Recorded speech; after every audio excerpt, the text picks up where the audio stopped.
인류에게 있었던 가장 엄청난 사건들이 뭐가 있을까? 아마 그것은 제가 생각하기에 창조가 첫 번째가 아닐까. 근데 창조는 우리가 제네시스, 창세기가 제네시스잖아요. 시작, 뭔가의 기원. 이거는 사실 하나님을 믿는 우리들의 입장과 또 과학의 의견이 굉장히 상반되는 거고, 지금으로서는 우리가 이 창조의 사건을 확인할 방법은 없어요. 두 번째 우리가 큰 사건은 예수님의 탄생. 뭐 그게 인류의 큰 사건입니까? 우리 기독교인들만의. 그렇지만 우리가 인류의 역사를 기원전 기원후로 나눌 때 적어도 우리가 비포 크라이스트, 아노 도미니라고 하는, 다시 말하면 이건 뭐냐면 BC라고 하는 것은 예수 그리스도가 태어나기 전, 그 다음에 우리가 지금 2020년이라고 하는 이 시간, 이것은 예수 그리스도가 태어난, 라틴어로 아노 도미니, 예수님 이후예요. 예수님 이전과 예수님 이후로. 어쨌든 우리가 인정을 하든 안 하든 예수님이라는 분을 기점으로 기원전과 기원후를 역사는 나누고 있지 않습니까? 그리고 중요한 것은 지난 2000년 동안 이 땅에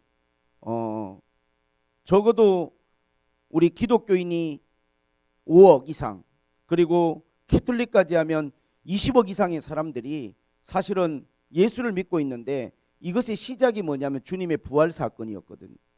부활. 그걸로 교회가 시작된 거예요. 그러니까 우리는 인정하든 안 하든 역사의 시간표라고 하는 것은 예수님을 기점으로 나누어졌고, 그리고 문명의 발전과 많은 어떠한 이 일들은 기독교라고 하는 어떠한 그 인류의 그런 종교를 배제하고 이야기할 수가 없는 거예요. 이건 우리가 큰 사건이었죠. 지금도 지속되고 있는. 그리고 저는 앞으로 가장 큰 사건은 예수님의 재림이 될 거라고 봅니다. 성경은 계속해서 주님이 오실 것에 대한 예언을 하고 있는데, 요한계시록 마지막 절에는 뭐라고 했냐면 진실로 속히 오리라. 진실로 속히 오리라. 그리고 성경에 주님은 끊임없이 말씀하시기를 내가 다시 오리라. 너희들이 본 것처럼 나는 반드시 다시 오리라. 그리고 나 있는 곳으로 너희들을 데리고 가리라. 약속을 하셨어요. 이 일이 만약 이 땅 가운데 일어난다고 하면 이것이 가장 창조 이후의 큰 사건이 아니겠는가, 저는 그렇게 생각을 해봅니다. 그런데 성경에서 어떠한 그 시작이 아닌 종말, 어떻게 보면 예수님의 재림과 더불어 이루어질 심판, 이 사건들을 다룰 때 결론적으로 하는 이야기는 뭐냐면 깨어있으라는 거예요. 마태복음 24장에도 주님이 오실 텐데 그러므로 너희는 깨어있으라는 거예요. 24장 42절에 이런저런 모든 상황 속에서 예수님이 올 텐데 그럼 너희들은 깨어있으라. 오늘 25장에도 그러므로 결론적으로 말하면 깨어있으라는 거예요. 사실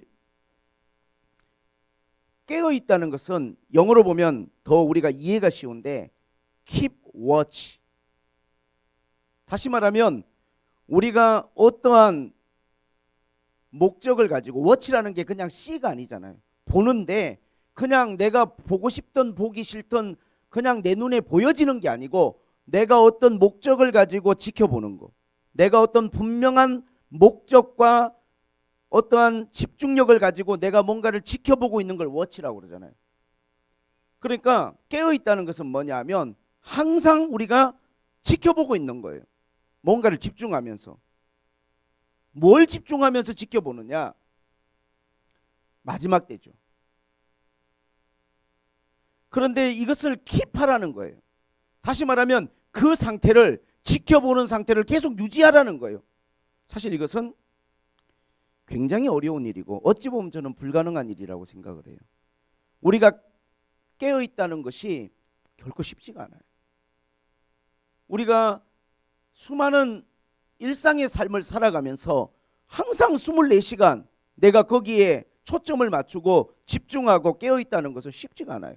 잠깐은 그렇게 할 수 있지만 이거를 계속 킵한다, 계속 이 상태를 유지해 나간다는 것은 굉장히 어려운 일입니다. 그런데 왜 주님이 깨어있으라고 자꾸만 우리에게 말씀하시는 걸까요? 실제로 오늘 본문에도 보면 아이러니하게 10명의 신부가 있는데 다 자고 졸았단 말이에요. 깨어있지 않았어요. 그들이 다 자고 졸았어요. 왜 다 자고 졸았느냐? 신랑이 더디 오므로. 그러니까 주님이 오시는 그 시간이 금방 와버렸으면 잠시 깨어있을 수 있고 집중할 수 있지만 이게 계속해서 길어지니까 우리가 거기에만 모든 초점을 맞추고 살아갈 수가 없잖아요. 초대교회는 예수님의 재림에 굉장히 집중했어요. 주님이 금방 올 줄 알았어요, 사실은. 그래서 그들은 모든 초점에 또 집중의 그 마음을 예수님의 재림에다 맞춰놨어요, 시간표를. 그런데 주님은 의외로 교회가 이 세상에서 오랫동안 머물도록 하신 거예요. 그러면서 이 깨어있는 상태가 유지되지 못하는 거죠. 교회는 잠들고 교회는 깊은 잠에 빠져버리는 거예요. 왜 그럼에도 불구하고 깨어있으라고 말씀하시느냐? 사실 언제 주님이 오실지를 아무도 모르잖아요. 성경이 일관되게 이야기하는 것은 그 날과 그 때를 아무도 모르고 도적같이 주님이 오신다 그랬거든. 도적같이. 24장에도 보니까 도적같이. 데살로니가전서 5장에도 보니까 도적같이 주님이 오신다는 거예요. 도적같이. 그러므로 깨어있는 사람만이 언제 오실지는 모르지만 그 주님을 만날 수 있고 그 주님의 발자국 소리를 들을 수 있다는 거예요. 깨어있는 자만이. 사실 주님이 이 땅에 오시는 재림의 사건이야말로 이 인류의 가장 큰 사건이 아니겠나 생각을 할 때 주님은 도적같이 오시고 그 날과 그 때를 아무도 모르지만 징조를 보여주신다 그래서 징조. 징조라고 하는 것이 사실은 우리의 삶의 현장 가운데 어디에서나 있어요. 하인리의 법칙이라는 게 있습니다. 하인리의 법칙. 1931년에 산업재해 예방이라고 하는 책을 하인리가 썼는데 여기에 발표된 거예요. 뭐냐면 과학적으로 이제 접근을 했어요. 그건 이제 통계를 말하는 거예요. 과학적 접근이라는 거. 그 당시에 한 명의 사상자가 발생을 하려면 29명의 경상자가 먼저 발생을 한대요. 그리고 29명의 경상자가 발생을 하려면 그 전에 300번의 다칠 만한 일들이 발생을 한대요. 그러니까 무슨 말이냐면 어떤 한 사람이 산업 현장에서 사고를 당해서 사상을 입고 죽는다라고 하는 건 그 전에 300번 정도의 다칠 만한 일들이 있고 난 다음에 일어난다는 거예요. 그리고 작게 다치고 사소하게 다치는 일이 29번은 일어난다는 거예요. 이 법칙을 적용하면요, 대형 사고가 있잖아요. 우리 살아가는 삶에 대형 사고가 있기 전에 작은 사고들, 중형 사고들이 29번 정도 일어나고 그 29번이 일어나기 전에 미미하고 소소한 사건들이 300번 정도 일어난다는 거예요. 예를 들어서 삼풍백화점이 무너졌다 그러면요, 징조가 다 보이는 거예요. 우리가 그거를 알지 못하는 것뿐이지. 성수대교가 무너졌다, 세월호가 침몰했다, 이게 그냥 여러분 징조 없이 일어나는 게 아니라 29번 정도의 그와 유사한 작은 사건들이 있고 300번 정도의 문제가 있었지만 사람이 그걸 캐치하지 못하는 거예요. 뭐 호주에 이번에 산불이 있었지만 마찬가지예요. 그냥 어느 날 갑자기 어떤 일이 벌어지는 건 아니라는 거예요. 우리나라의 산업재해가 1년에 9만 건 정도가 일어납니다. 9만 건 우리나라에. 그리고 1,800명 정도가 질병이나 교통사고 같은 게 아니고 산업 현장에서 또는 가정에서 직장에서 그냥 안전 뭔가 그런 문제로 인하여 1,800명, 하루에 5명씩이 죽어요. 그리고 연간 20조가 넘는 돈이 이 재해로 인한 비용으로 발생을 하는 거예요. 어마무지한 손실이죠.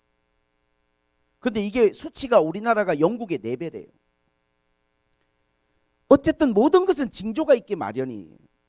더군다나 주님이 이 세상의 종말을 이야기할 때 그냥 주님이 종말이 오는 게 아니고 징조가 있다고 미리 말씀해 주셨어요. 그러므로 깨어있는 사람들은 항상 그 징조에 주의하게 되겠죠. 그리고 때를 분별하게 되겠죠. 뭔가 주의해야 되고 뭔가 내가 지금 하나님 앞에서 준비되어져야 된다는 것들을 하나님 앞에 깨달을 수 있는 시간적인 하나님은 우리에게 징조를 보여주시는 거예요. 그래서 주님이 말씀하셨죠. 마지막 때가 되면 많은 사람들이 내 이름으로 와서 나는 그리스도라 하여 사람들을 미혹할 것이다. 거짓 선지자와 적그리스도들이 나타날 것이다. 많은. 지금 우리 딱 한국 현실만 놓고 보더라도 신천지 이만희라는 사람, 또 하나님의 교회 안상홍이라는 사람, 또 통일교, 여러분 문선명이 죽었지만 얼마나 통일교의 사업과 규모가 지금도 대단한 줄 아십니까? 그 다음에 뭐 정명석, 자기가 그리스도라고 말하면서 미혹하는 그런 사람들이 세상에 너무 많고 작은 미혹들도 너무 많아요. 대학생들은 너무 많이 다단계에 빠지고요. 또 여러 가지 유혹에 어려우니까. 또 노인분들은 노인분들 나름대로 모아놓고 또 물건 팔고 하는 데가 있고. 이게 우리 모든 살아가는 세상에, 그러나 영적인 미혹은 굉장히 심각하죠 이게. 그런데 또 주님이 말씀하시기를 난리와 난리의 소리가 있을 거라고 그랬어요. 여러분 요즘 같은 난리가 어디가 있습니까? 네?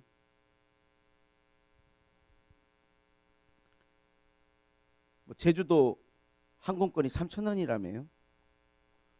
아무도 안 가니까. 아무도 안 가니까. 어떤 분들은 지금이 갈 때다 이러시는 분들도 있는데 네, 비행기표가 3,000원. 네, 지금 난리 났어요. 제가 베트남 티켓 끊을 때만 해도 56, 7만 원 했는데 지금 갑자기 다 취소되고 해서 20만 원으로 떨어졌어요. 20만 원. 갑자기. 제일 지금 2월달 성수기거든. 원래 제일 비쌀 때인데. 지금 난리예요. 네.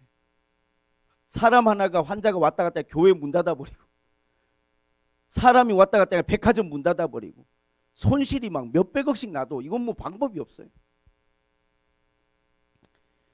그리고 불법이 성함으로 많은 사람의 사랑이 식어지리라. 하도 사기치고 속이고 하는 사람이 많다 보니까 사람을 믿지 못하고 사랑이 식어져요. 어쨌든 이런 여러 가지 징조가 우리 가운데 있다는 것이죠. 자, 하나님께서 그러므로 우리가 깨어 있어야 된다는 거예요. 하나님은 징조를 주시니까. 조금 우리가 집중해야 되고 귀를 기울여야 되고. 그런데 오늘 저는 이 말씀 가운데 뭘 여러분과 나누고 싶은 거냐 하면, 이렇게 깨어 있으라고 말씀하셨는데 깨어 있다는 게 과연 뭘까?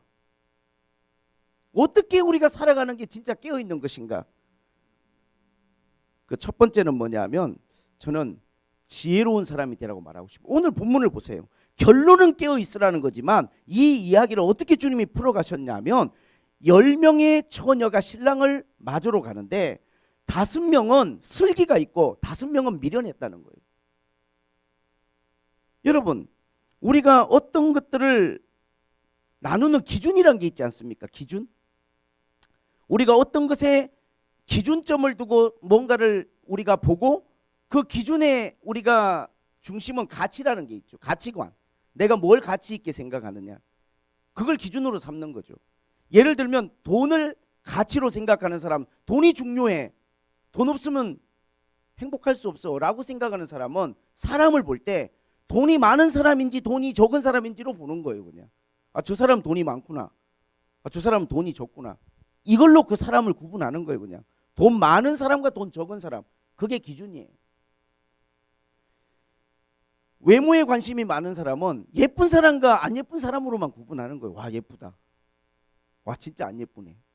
그게 그 사람이 사람을 보는 기준점이에요. 결혼이 가장 중요한 가치라고 생각하는 사람은 결혼했네, 결혼 안 했네, 이걸로만 보는 거예요. 근데 성경은 의외로요, 사람을 분류할 때 특별히 주님께서 마지막 때 보면 지혜로운 자와 미련한 자로 분류를 하세요. 5명은 지혜롭고 5명은 미련해요. 그러면 지혜로운 사람은 뭐가 지혜로웠느냐? 아까 말씀처럼 24시간 우리가 항상 깨어있고 집중하고 킵워치 하기가 어렵잖아요. 그래서 지혜로운 사람은요, 혹시나 내가 잠들고 졸더라도 준비를 하고 있더라는 준비. 이게 지혜로운 거예요. 오늘 여기 다섯 처녀를 보니까 이 지혜로운 다섯 처녀는요, 자고 졸았어요. 자기도. 왜? 신랑이 더디 오니까. 아니, 주님이 오시는 시간은 점점 길어지고 나는 피곤하고, 그러니까 졸음이 오고 자는 거죠. 근데 그냥 졸고 잔 게 아니라 준비를 하고 졸았다는 게 중요한 거예요. 준비를, 등과 기름을 준비를 한 거예요. 맞으러 나갈 준비를 딱 하고 잠이 들어 있는 거예요. 여러분, 이게 굉장히 중요해요. 여러분들이 일상의 삶을 살아가면서 항상 예수님만 생각하고 구원만 생각하고 살아갈 수는 없지만 마음속에 항상 은혜의 기름이 준비가 돼 있으셔야 돼요. 할렐루야. 내가 바쁜 일을 하고 내가 여러 가지 내 삶의 어떤 문제들을 해결하고 살아가더라도 마음에 성령의 기름이 준비가 돼 있어야 된다고. 항상 은혜 있는 삶을 살아야 되고 내 마음에 주님을 만날 수 있는 영적인 준비가 돼 있어야 돼요.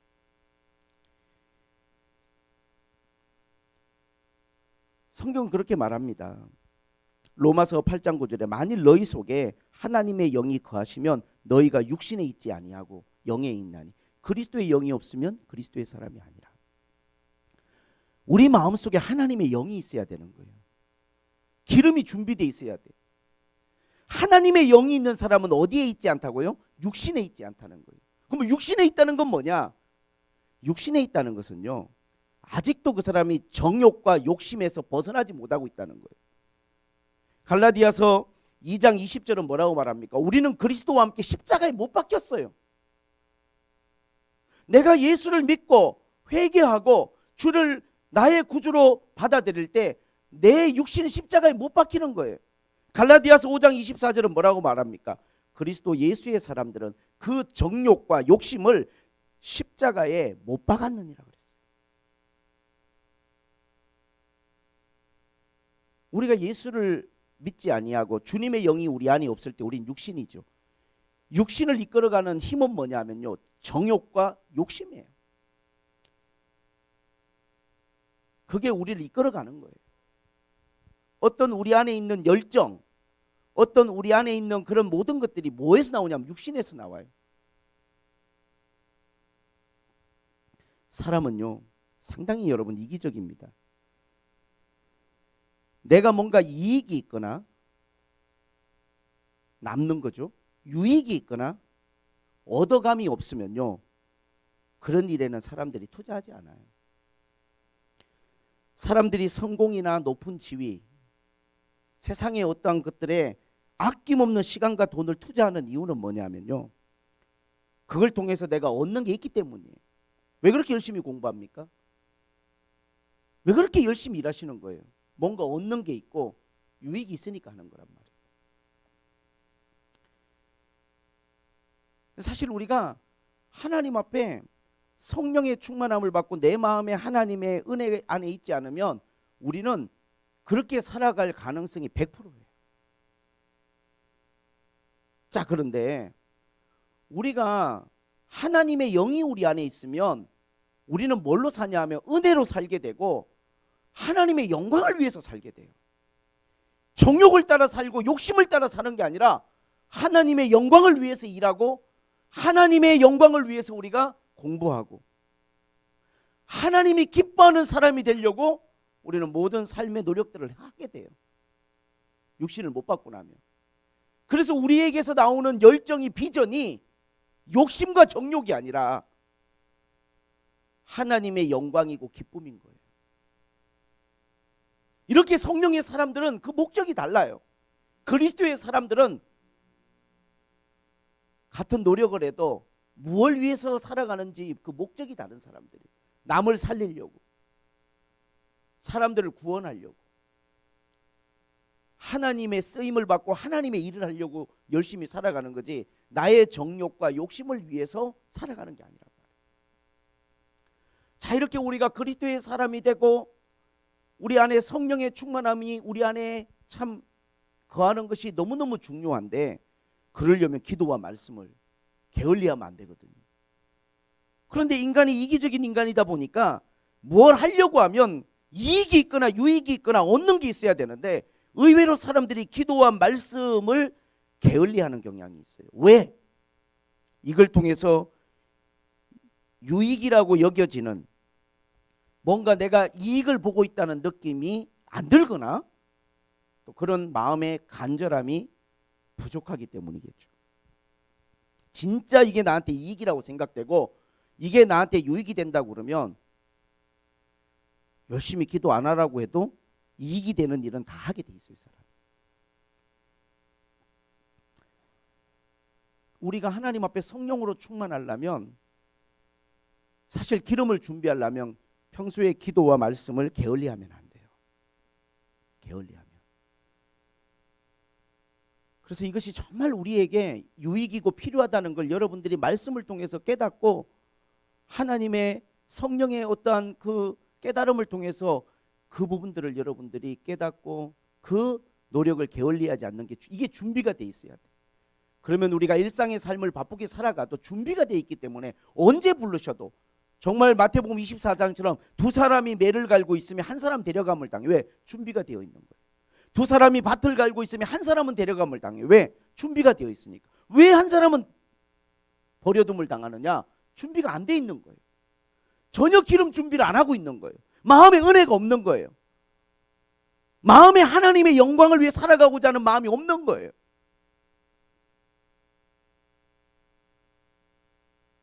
찬송은 그렇게 말하지 않습니까? 기도는 우리의 양식, 빛으로 인도하리. 우리가 기도를 하면 자꾸만 우리 안에 하나님의 빛이 환해지면서 성령의 기름 부음이 채워지면서 하나님의 빛으로 우리가 나아가게 돼요. 정욕과 욕심으로 살아가는 게 아니라. 그래서 기도해야 되고 하나님의 말씀을 사모해야 되는데 그걸 가장 잘할 수 있는 게 우리가 예배고 모임이잖아요. 그래서요, 여러분 예배를 빠지시면 안 돼요. 여러분이 은혜를 받기 위해서라도 은혜 안에 살기 위해서라도 예배를 사모하고, 왜? 예배 오면은 말씀과 기도가 다 그 안에서 채워지잖아요. 우리가 교회 모임이 말씀과 기도잖아요. 항상 사모해야 되고 열심히 오셔야 돼요. 그래서 여러분 안에 있는 영이, 여러분 안에 있는 속사람이 건강하셔야 돼요. 사람은 눈에 보이는 겉사람이 있고 눈에 보이지 않는 내 안에 있는 속사람이 있어요. 이 겉사람이 건강하려면 좋은 음식을 먹고 좋은 공기를 마셔야겠죠. 나쁜 거 먹으면서 건강할 방법이 없잖아요. 우리 속사람이 건강하는 것도 너무나 원리는 간단해요. 좋은 말씀 듣고 여러분들이 하나님 앞에 좋은 공기 마시듯이 여러분들이 은혜 안에서 기도하면 여러분 속사람이 건강해지는 걸 느낄 수 있어요. 그걸 어떻게 느낄 수 있냐? 내 안에 거룩함을 사모하고 정말로 내 안에 빛을 향하여 나아가고 하나님의 영광을 위해서 살고자 하는 그러한 내 마음속에 마음들이 생겨나고 일어나는 거예요. 그렇지 않으면요, 자꾸만 재밌는 거, 자극적인 거, 그런 것만 쫓아가는 우리가 삶을 살 수밖에 없어요.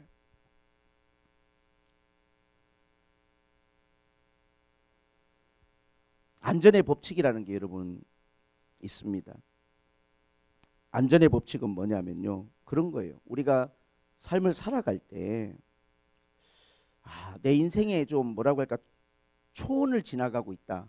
와, 그냥 풀이 많고 먹을 게 많고 우리 어떤 집사님 말씀처럼 그냥 점심시간을 막 2시간 반씩 주고 운동도 할 수 있고 그냥 따박따박 월급 나오고 진짜 초원 같은 시간. 근데 이제 뭔가 사막으로 들어선 것 같은 느낌 있잖아요.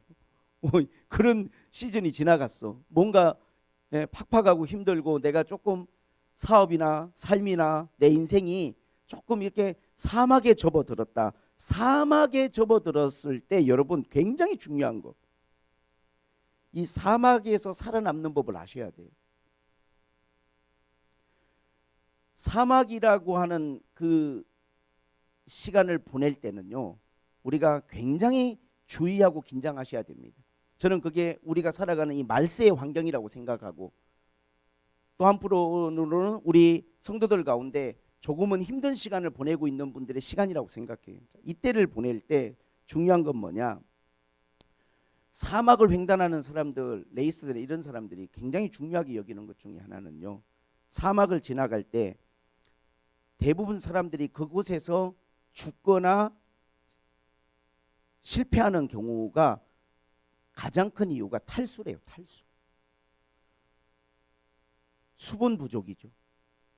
그럼 목사님 좀 물을 마시면 되잖아요. 물을 준비해 가서. 근데 왜 사람들이 탈수를 겪냐면요. 너무 드라이하고 건조한 곳이다 보니까 땀이 안 난대요. 땀이 안 나는 게 아니라 정확하게 말하면 땀이 나지만 금방 말라버려요. 뜨겁기만 하지 습하지 않기 때문에 땀이 나도 금방 말라. 그래서 실상 자기가 그렇게 목마른 걸 잘 못 느낀대. 몸은 탈수가 일어나고 있는데. 그래서 어떤 사람들은 옆구리에다 물병을 차고 있는데요. 쓰러져 버리는 거예요. 그때 주변에 누군가가 있어서 빨리 그 사람한테 목을 죽여주고 물을 먹이면 살 수 있지만 만약에 그렇게 안 해주면요. 이 사람이 탈수 증상으로 죽어버려요. 물이 없어서가 아니라 본인이 지금 탈수라고 하는 상황을 몰라서. 여러분, 우리가 일상의 삶 속에서 내가 익숙한 곳에서요. 이런 일들이 일어나요. 탈수 증상. 교회를 다니고 있는데, 직장을 다니고 있는데 그곳에서 탈수가 있다는 거예요. 분명히 에너지가 소진되고 내가 뭔가 바닥나 있는데도 불구하고 채워지지 않는. 그래서 아마추어들은요. 어떻게 그 광야의 시간을 통과하냐면 목 마를 때 물을 마셔요. 목 마를 때. 자기 몸에, 자기의 느낌에 반응하는 거죠. 근데 프로들은요. 발자국을 센대요. 예를 들어서 내가 500보를 걷고 나면 한 모금 물을 마신다. 이런 규칙을 정해가지고 내 몸에서 느껴지는 것에 반응하는 게 아니라 그 정해놓은 규칙에 반응한다는 거예요. 하나, 둘, 셋, 500보 그러면 물 한 모금. 하나, 둘, 셋, 500보 그러면 물 한 모금.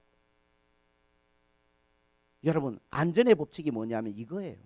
내가 지키는 것이 나의 안전을 지킨다. 요거더라고요. 내가 지키는 게 그게 나의 안전을 지키는 거예요. 내가 음식을 가려 먹고 좋은 거를 먹는 거, 음식을 지키는 게 그 음식이 나를 지켜주는 거예요. 난 아무렇게나 먹고, 난 아무렇게나 먹었는데도 잠도 잘 자고 괜찮아. 그거는 본인 생각이에요. 이미 몸은 힘들어하고 있어요. 내가 운동을 지키는 것이 운동이 나를 지켜주는 거예요. 내가 시간을 정해놓고 걷고 운동하고 하는 게 그 운동이 나를 지켜준다고. 그 음식이 나를 지켜주고. 신앙생활에서도 여러분들이 지키는 게 여러분을 지켜주는 거예요. 아는 게 지키는 게 아니에요. 가장 어리석은 사람이 땡길 때 하는 거예요. 땡긴다. 그거는 이미 한참 늦어도 늦은 거예요. 요즘 너무 외롭다. 한참 늦으셨어요. 교제가 됐든 뭐가 됐든지 간에 우리는 어떠한 내가 뭔가를 지키고 내가 어떠한 규칙과 내가 질서들을 지켜갈 때 그것이 나를 지켜요. 이게 안전의 법칙이에요.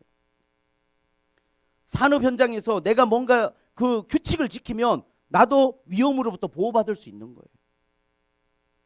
여러분, 기도와 말씀이라고 하는 게 오늘은 좀 기도가 막 땡기네. 교회 가서 기도 좀 해. 여러분, 그런 식으로 신앙생활을 해가지고는 은혜로운 신앙생활이 불가능한 거예요. 그거는 정말 아마추어 준비가 안 돼요. 오늘은 진짜 말씀이 막 되게 땡기네. 그렇게 신앙생활 하는 게 아니에요. 준비되는 사람은 항상요. 어떤 사람들이냐 하면 항상 하나님 앞에 규칙을 지키고 내가 그거를 지키는 거예요. 은혜가 있고 은혜가 없고 상관이 없어요. 내가 그거를 지켜나갈 때 항상 내 안에 기름이 메마르지 아니하고 준비가 되는 거예요. 여러분, 깨어있다는 게 뭡니까? 깨어있다는 것은요, 지혜로운 사람들. 다시 말하면 준비되어 있는 사람 말이에요. 준비되어 있는 사람. 그러면 내가 졸고 잘 수 있지만요, 신랑을 맞으러 나가 갑작스럽게 닥쳐도요 준비가 되어 있기 때문에 신랑을 맞을 수 있어요. 데살로니가전서 5장을 보면 무슨 말씀이 있느냐? 주의 날이 도적같이 오리니 그러나 깨어있는 자들에게는 도적같이 오치지 못한다 그랬어요. 그러면서 하시는 말씀이 제가 되게 마음에 와닿는 말씀이 있어요. 그건 뭐냐? 우리가 하나님 앞에 깨어있는 삶을 살아야 되지만 5장 9절에 보니까 하나님이 우리를 세우심은 노하심에 이르게 하심이 아니요 오직 우리 주 예수 그리스도로 말미암아 구원을 받게 하심이라. 자 보세요. 예수께서 우리를 위하여 죽으사 우리로 하여금 깨어 있든지 자든지 자기와 함께 살게 하려 하심이라. 깨어 있으라고 말씀하시면서 또 한편으로는 깨어 있든지 자든지 구원을 받고 주님과 함께 살게 될 것이라고 그랬어요. 아니 깨어 있으라고 말씀하셨는데 왜 자꾸 잠자는 것도 언급하시느냐? 우리가 항상 keep watch 할 수 없어요. 왜? 주님이 언제 오실지 모르고 그 시간이 더디므로. 그러므로 준비를 하고 계시는 것. 여기도 보니까 너희가 정신을 차리고 믿음과 사랑에 호심경을 붙이고 구원의 소망에 투구를 쓰자. 준비가 되어 있는 사람. 이 사람은요 깨어 있든지 자고 있든지 구원에 합당하고 주님이 그 사람들을 구원하실 거예요. 여러분이 일주일 동안 얼마만큼 바쁘게 살고 정신없이 피곤하게 살았는지 저는 다 잘 모르겠지만 저는 여러분들한테 여러분 안에 기름 준비하고 사시라고 말씀드리고 싶어요. 할렐루야. 저는 예수님만 생각해요. 저는 은혜만 생각하고 말씀만 생각하고 그렇게 살면 좋겠지만 그렇게 사는 게 목사인 저에게도 불가능하더라고요. 삶의 문제는 삶의 문제니까 우리가 삶은 삶으로 집중해 줘야 되니까 어느 순간에는 잊어버리고 살아갈 때가 있지만 문제는 내 안에 기름이 준비되어 있냐는 것. 하나님의 은혜가 내 안에 충만하냐라고 하는 건 지혜로운 사람들만이 준비가 되어 있는 거예요. 지혜롭지 못한 사람은요. 아이고 뭐 은혜 나중에 받지 뭐. 아유 요즘 바쁘니까 나중에 기도하지. 나중에 말씀 보지. 나중에 몰아서 하지 뭐. 이거는 굉장히 미련하고 어리석은 생각이에요. 왜? 언제 우리가 주님 앞에 설지는 아무도 모르는 거니까. 그리고 지혜로운 사람과 미련한 사람의 또 하나의 차이점은 저는 지혜로운 사람은 준비하고 있는 사람이고 지혜로운 사람은 자기의 맡겨진 사명을 하나님 앞에 감당하고 있는 사람이라고 말하고 싶어요. 성경의 많은 재림에 대한 비유 가운데 주님이 오실 때 충성된 종과 불의한 종, 주님 앞에 누가 충성했는지를 주님이 따지시잖아요. 오늘 25장도 다음 말씀은 그 말씀에 관한 거죠. 하나님이 맡겨주신 게 있어요. 콜링이란 책에 보면 어떤 내용이 나오냐 하면 하나님이 모든 사람들을 부르실 때 한 번에 부르시면 구원에 부르심이에요. 우리를 구원하려고 부르신 거예요. 그러나 두 번째 부르심이 있어요. 그것은 뭐냐? 직업이에요. 직업. 다시 말하면 우리가 해야 될 일, 사명과 연관된 거예요.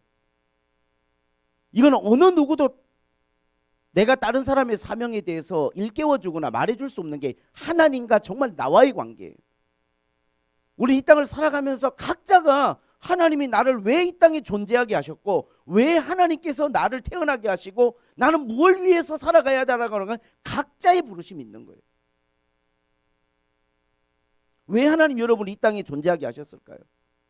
왜 하나님이 여러분을 수많은 사람 가운데 구원으로 부르셨을까요? 하나님이 여러분들에게 맡겨준 일은 뭘까요? 그것이 직업과 연관되는 거예요. 저는 사도 바울의 고백처럼 우리가 이랬으면 좋겠어요.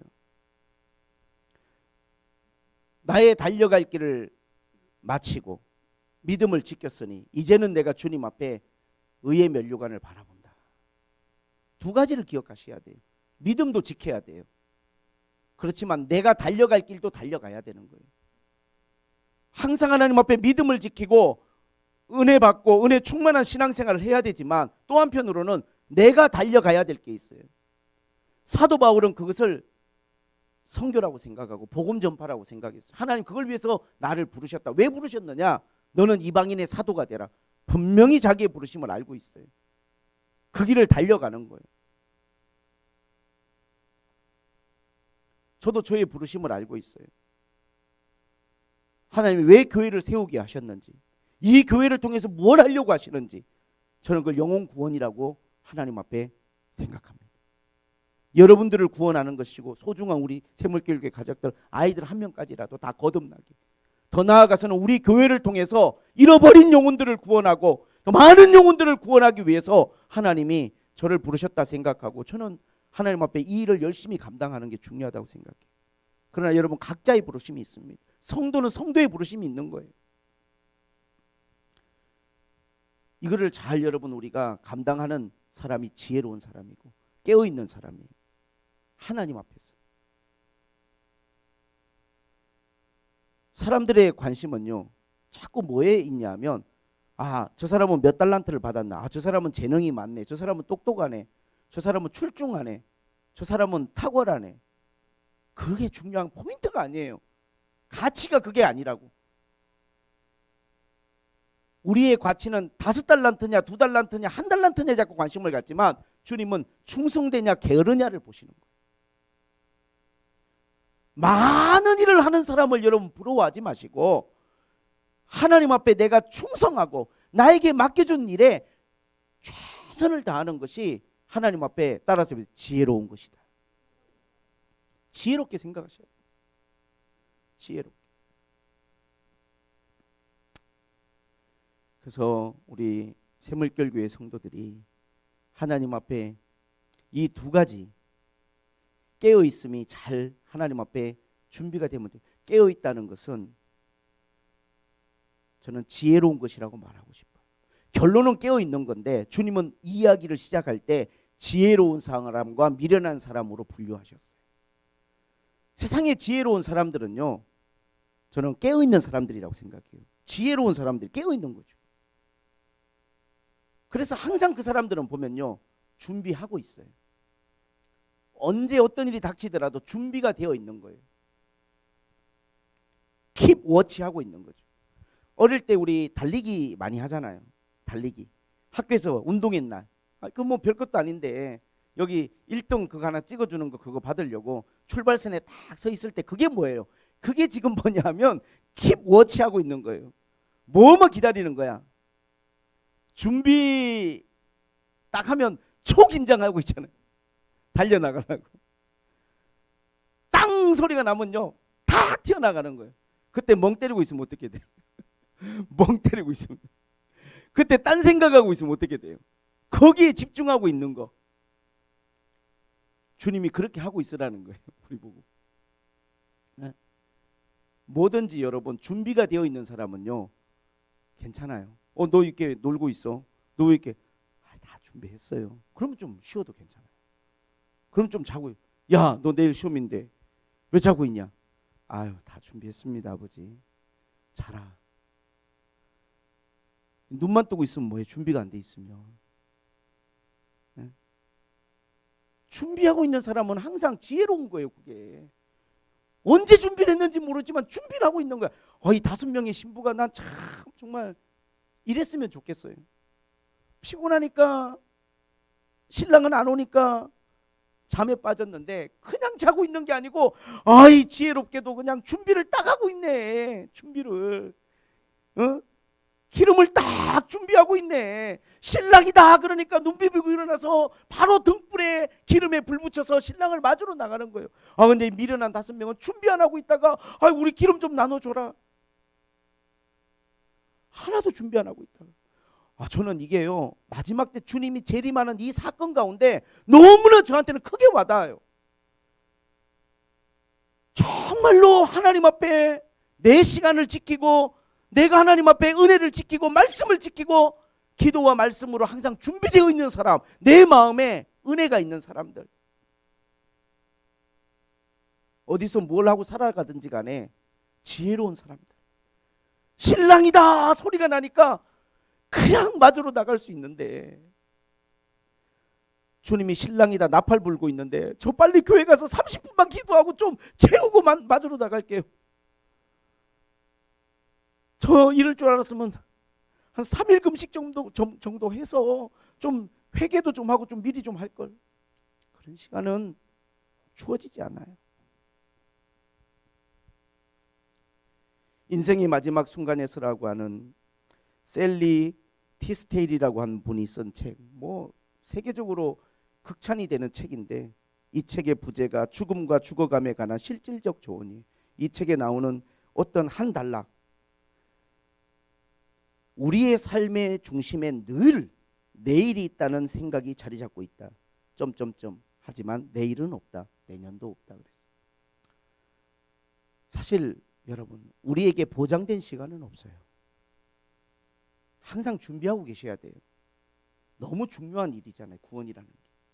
주님 만나는 게 너무 큰 일이잖아요. 이거보다 더 큰 일은 없는 거잖아요.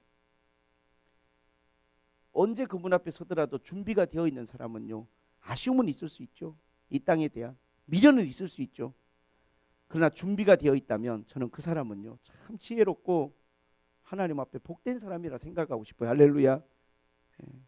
하늘의 문을 열고 주님의 품에 안길 수 있는 준비가 되어 있는 사람, 신랑을 만날 준비가 되어 있는 사람. 그러나 내일이 있다고 생각하고 내년이 있다고 생각하면서 준비 안 하고 기도도 안 하고 성경 잘 읽지도 않고 은혜 받을 길도 별로 없고 마음은 사막 같고 탈수 증상이 심해가지고 심지어 교회 와도 졸리기만 하고 마음은 무덤덤하고 먹고 살 걱정밖에는 하나님 영광, 부르심 이런 것에 대한 깊은 묵상도 없고 여전히 어떠한 정욕과 욕심이란 걸 벗어던지지 못하고 그 안에 살아가고 있으면서 우리가 그리스도인이라는 그 이름을 쓰고 있다면 그건 굉장히 미련한 거예요. 미련한 겁니다. 지혜로운 사람들은 하나님 앞에서 하나님의 은혜로 성령의 기름 부음으로 준비가 되어 있어요. 그래서 내 삶의 자리에서 내가 비록 졸고 자다가 주님의 부름을 받더라도 준비가 되어 있길래 아무 때라도 주님 만날 수 있는 사람들인 줄로 믿습니다. 아멘. 그리고 하나님 앞에 자신의 사명을 감당하는 사람들, 충성되게 살아가는 사람들, 그걸 지키는 사람들. 내가 지키는 게 나를 지켜주는 거예요. 내가 중요하게 생각하고 지키는 것들이 나를 지키는 거예요. 주님이 빌라델비아 교회 주신 칭찬의 말씀이 그거였어요. 작은 능력을 가졌지만 내 말을 지켰기 때문에 내가 너희들에게 하늘의 문을 열어 너희들을 축복하고 내가 너희들을 성전의 기둥이 되게 하겠다. 할렐루야. 내 말을 지켰으니까. 아는 게 중요한 게 아닙니다, 여러분. 지키고 살아가는 게 중요한 것이지. 그걸 여러분들이 지키고 살아가는 여러분 되시기를, 지혜로운 여러분 되시기를 주님의 이름으로 축복을 드립니다. 우리 깨어 있읍시다. 할렐루야. 깨어 있읍시다. 할렐루야. 기도하겠습니다. 하나님 아버지, 많은 징조가 보이는 것 같습니다. 우리가 이 땅을 살아가면서 마치 인생이 한없이 있을 것처럼 낙관하거나 너무 안심하거나 그렇게 살아가는 어리석은 사람이 되지 않게 하시고 얼마간의 시간이 주어져 있던 주님을 만날 수 있는 준비를 하고 살아가는 저희들이 되게 하여 주옵소서. 언제 준비를 해야 되겠습니까? 오늘 준비해야 될 줄로 믿습니다. 지금 준비해야 될 줄로 믿습니다. 나에게 은혜 부어달라고 내 마음에 주의 성령을 부어주셔서 내가 정욕과 욕심에 이끌려 살지 않고 하나님을 생각하고 거룩함을 따라갈 수 있도록 주님 나를 도와주옵소서. 내 마음에 하나님 은혜를 채워주시옵소서. 준비된 신부가 되게 하여 주옵소서. 하나님 아버지, 피곤하고 바쁜 삶을 살더라도 하나님 은혜 안에 살고 은혜 안에 성령의 은혜 안에 살아가는 저희들이 되기를 소원합니다. 주여 도와주시고 주님 부르실 때 우리 새물결교회 성도들 다 지혜로운 신부들처럼 삶의 자리에서 밭을 갈다가 맷돌을 돌리다가 출근하는 길에 일하는 자리에서 주님의 부르심에 아멘 주 예수여 오시옵소서 응답하며 맞을 수 있는 지혜로운 사람들 되게 하여 주옵소서. 예수님의 이름으로 기도하옵나이다. 아멘.